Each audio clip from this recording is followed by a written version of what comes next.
KKR ফ্যানদের জন্য খুশির খবর, রিঙ্কু সিং সুযোগ পেয়ে গেল 2026-এর ওয়ার্ল্ড কাপ স্কোয়াডে এবং নিউজিল্যান্ডের বিরুদ্ধে যে টি-20 সিরিজ হয়েছে সেখানেও কিন্তু রিঙ্কু সিং সুযোগ পেয়ে গেছিলো।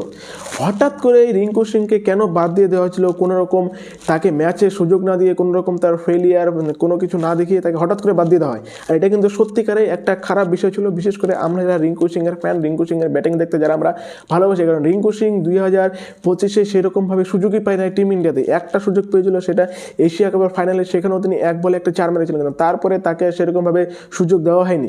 আর গৌতম গম্ভীর তাকে কেন বাদ দিয়ে দিয়েছিল সেটা আমরা বুঝতেই পারিনি। আর তার বদলে হঠাৎ করে টিমে জায়গা দিয়ে দেওয়া হয় জিতেশ শর্মাকে। যে জিতেশ শর্মা এশিয়া কাপে বাংলাদেশের বিরুদ্ধে হেরে বাড়ি চলে আসে, সুপার ওভারে বাংলাদেশের কাছে হেরে গিয়েছিল সেই জিতেশ শর্মাকেই। এবং কেন রিঙ্কু সিংকে বাদ দিয়ে দেওয়া হয়েছিল, সবাই হয়তো মনে করছিল যে শুভমান গিলকে ওপেনিং করানোর জন্য, জিতেশ শর্মাকে মিডল অর্ডারে কিপিং করানোর জন্য রিঙ্কু সিংকে বাদ দিয়ে দেওয়া হচ্ছে।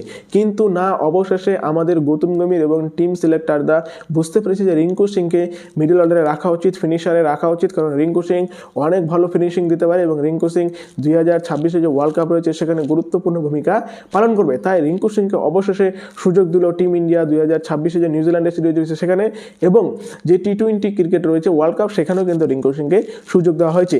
রিঙ্কু সিংকে দলে দেখতে পেয়ে কে কে খুশি হয়েছে অবশ্যই কিন্তু কমেন্ট করে জানাবা। আর যারা যারা টিম ইন্ডিয়া এই স্কোয়াড থেকে খুশি হচ্ছে তারা অবশ্যই লাইক করবা আর কমেন্ট করবা। আর যদি চ্যানেলে নতুন হয়ে থাকে তাহলে অবশ্যই চ্যানেলটিকে